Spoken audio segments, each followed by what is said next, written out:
What's up, guys? Michael here, and welcome to the first video of the NFT Pill channel. What I want this channel to be about is just bringing to you guys content that I find valuable on my own NFT journey and sharing that with you guys. So, for this first video, I want to share with you guys three clips that I think will give you some insight into just how big NFTs are going to be. But real quick, just a brief intro. The market cap of NFTs right now is almost 800 billion. Some recent news: Coinbase is launching their own NFT marketplace. Volume of NFT sales topped 10 billion in the third quarter, and Coinbase is looking for new revenue streams. So if you're into NFTs right now, then you know that OpenSea is the primary platform people use to buy and sell NFTs. But there's a lot of hoops that you have to jump through to do that. You have to pay gas fees, you have to install a MetaMask wallet. And so Coinbase launching an NFT marketplace is huge because it's going to make it easy for the average person to buy and sell NFTs. So that's going to bring in a lot of volume.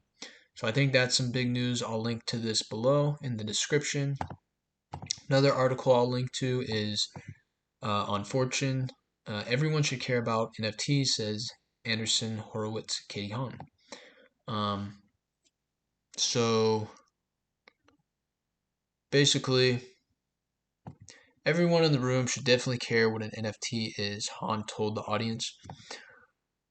NFTs are effectively a new kind of computer file that enable people to make digital content such as artwork, electronic tickets, or in-game items trackable and tradable on a blockchain. NFTs enable digital scarcity. So if you think of all the digital content in the past, the in-game items you bought, any art, a lot of that stayed in the digital realm that you were using. You couldn't trade it or fully own it on a blockchain. So that is the change that is coming, and I'm going to share with you guys three clips today. One is from Tom Bilyue, the founder of Quest. He took that company to $1 billion, and he's going to talk about just how big he thinks NFTs are going to be and why his company is going all in on NFTs. And then I'm going to show you a clip from a Standford professor, Dan Boneh, and then finally I'm going to show you a clip from the Unchained podcast where the head of crypto for Visa talks about the future Visa sees for NFTs. So let's jump into these videos. I think you guys will get some good insight from them, and I hope you enjoy. We were really looking, when I founded the company, I actually said to the team, I said, look, our job is to stay in business long enough so that we get to a moment of disruption that's so great that we can leapfrog ahead of some of these legacy institutions. So we're trying to build the next Disney. You're going up against somebody that's got a 90-year head start, billions of dollars in IP, billions of dollars in revenue. And it's only going to be in a real moment of disruption that you're going to be able to really make moves. And so that moment ended up being NFTs. And literally on a dime, it was like found out about NFTs on a Monday, and by Tuesday we had allocated millions of dollars in budget to building out platforms and projects, and really have just, when I say all in, guys, I mean all in. And so now, as you're launching NFTs, that's the new selling from the shelf. That's the new product where you can launch Bored Ape Yacht Club first and then tell the story over time. Or you can, we're recording this when they just announced that Punk sold, the I think merchandising rights. And so you begin to see how you can launch this thing first. That is this sort of weird hybrid of collectible, investment vehicle, possible entertainment down the road. And by the economics of the situation, enough money pours into a project that if they make $2 million on launch, they can reinvest that into the infrastructure that they're going to need to tell these stories. And so now, instead of having to make a toy, which is actually quite expensive, you can do an NFT, which you can do relatively cheaply compared to something physical. Launch that company, essentially, launch that brand, and then tell the story as you go. So it's completely changing the economics. We just saw the Mutant Ape Yacht Club did what, $96 million in an hour. So it's like, dude, it is literally unprecedented. we're living through a transition. And this is what had me so giddy before we started rolling. It's like we're living through a foundational change in the economic structure of creative projects. And you're now in a space where the community is going to share in the profits of projects. And so they're able to place a bet on something and say, hey, I really believe in this creator, or I really believe in this piece of art. And so I'm going to invest by buying a piece, and the creators get that initial lump sum, and then obviously take royalties as we go. But if it goes up in value, I make money.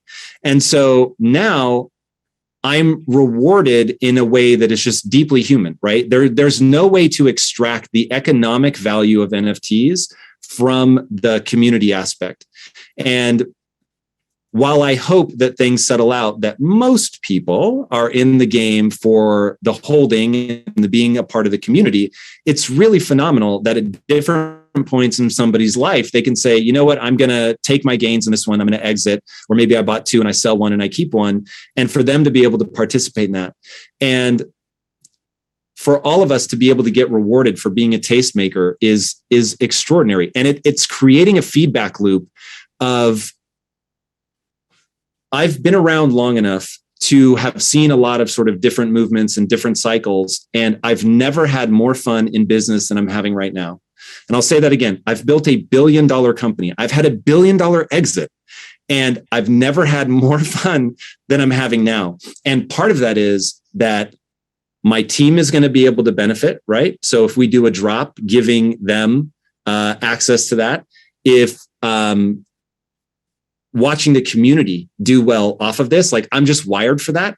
So seeing people bet on me, believe in what we're doing at Impact Theory, want to support it, and now have a way that doesn't just benefit me, but echoes back into the community. So that shift, like, that is going to change things so fundamentally. I don't think people really understand that economic shift will keep rippling. So I'll give you an example from one of my own employees.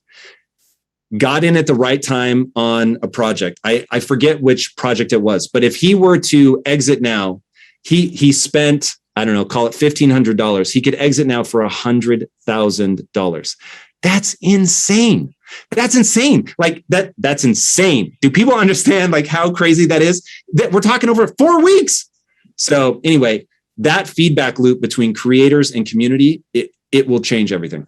Yeah, I can start. So really kind of what you're asking is, what do you do with an NFT once you own it? Yeah. Sure. And so, I mean, the obvious things to do, of course, is you can hold it, you can display it to other people, or you can sell it. Those are kind of the obvious things to do.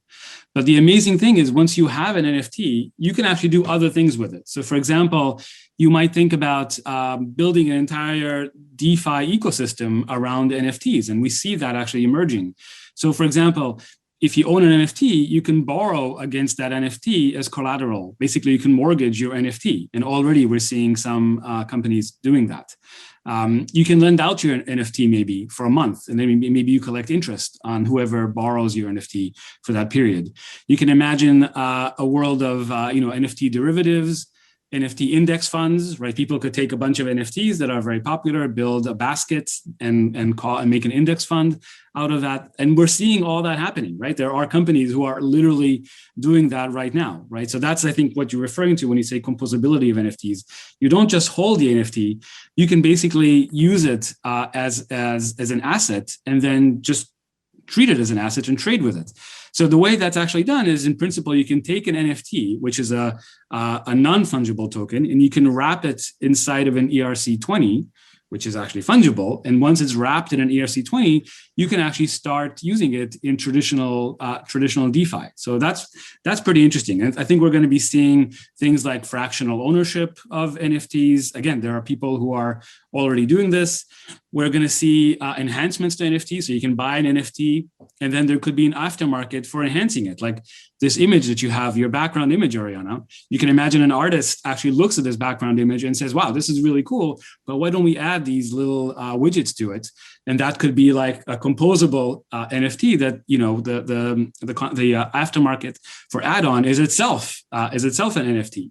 And so the possibilities are endless. I mean, we're going to be seeing these NFTs effectively used as digital assets, and being used as traditional, being traded and expanded and extended as traditional assets are, and it's really only just the beginning now. My favorite topic. I think NFTs are absolutely fascinating. And I guess first, like the way that we've thought about them and like what are NFTs, like what do they represent? It really speaks to how much of a general purpose technology that crypto and public blockchains have become. Where crypto started as, the ability to create this new asset class or these new assets like Bitcoin. Then crypto evolved to become really a new form factor for existing currencies, like the dollar, with stable coins, which are really crypto dollars.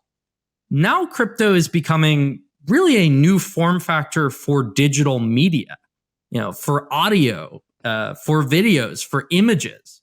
And that component of, PDFs, I forget who explained this, of, NFTs are like this file type format on a blockchain computer.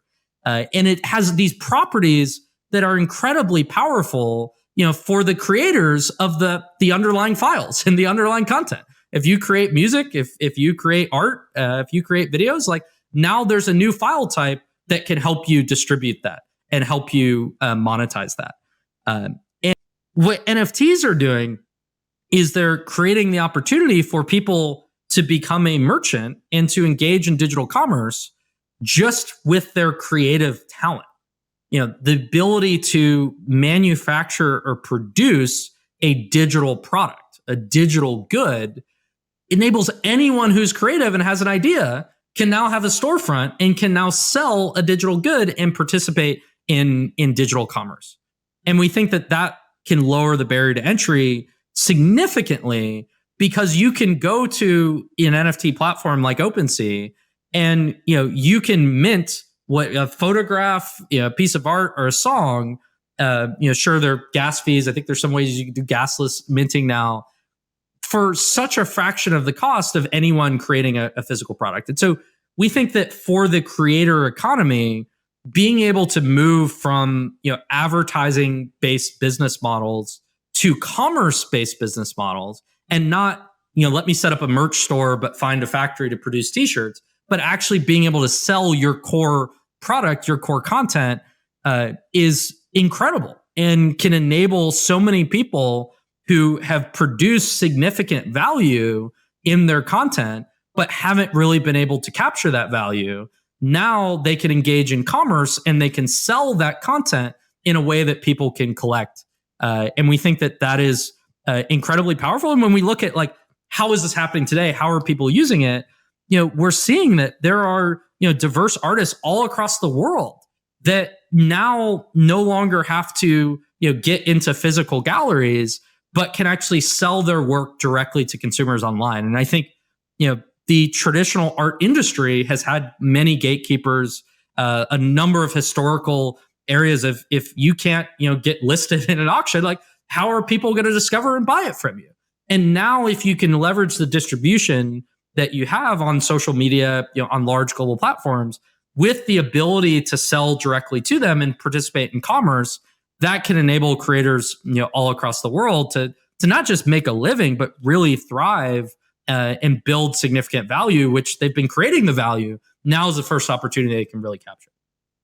We think there's a huge opportunity for merchants and brands to leverage these new technologies to grow their businesses and grow digital commerce. And again, I think it's really useful to compare it to the early days of the internet and to e-commerce, where you had brick and mortar merchants who saw the internet coming and they're like, how do we sell online? Like that can increase the reach of our brand, and that can enable fundamentally new business models. And Visa spent a lot of time figuring out like, how do we make it secure and easy to sell things online? And it wasn't a given you could do that. There was a time when people are like, what? You're going to put a card number into the internet? Like, isn't that terrible? And so, you had both brick and mortar merchants have to figure out how to sell online. And then you had a new class of e-commerce native merchants who emerged, like the Amazons of the world, with new business models, new products that were facilitated by the fact that you could sell online. Now in the 2020s, you have this similar dynamic where you have e-commerce merchants who now want to figure out how to sell on chain, where they're looking at all of the commerce that's happening on platforms like OpenSea and the excitement and demand from collectors, and they're like, how do we sell digital goods now in the form of NFTs?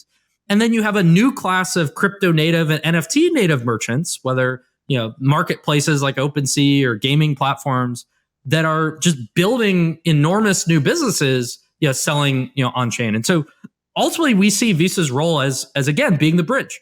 The same way that we have really started to establish our role as a bridge between crypto companies and crypto wallets and our 70 million merchants.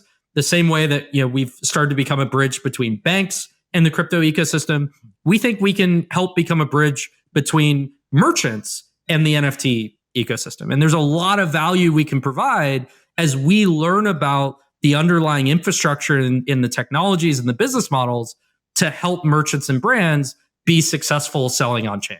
What we're trying to do is really build a crypto native culture inside of Visa. And we believe very strongly in building and experimenting and learning in public. And that if we can build and learn and become experts, we can then help our clients across the world be able to understand and become experts. And I think that the same way that, if you never got a dial-up internet connection in the 90s, and I remember the moment that we got our dial-up internet connection, and you never logged on and surfed the web, it was very hard to tell what impact would the internet have on society, on your business, on all of these different things. We think it's similar to crypto.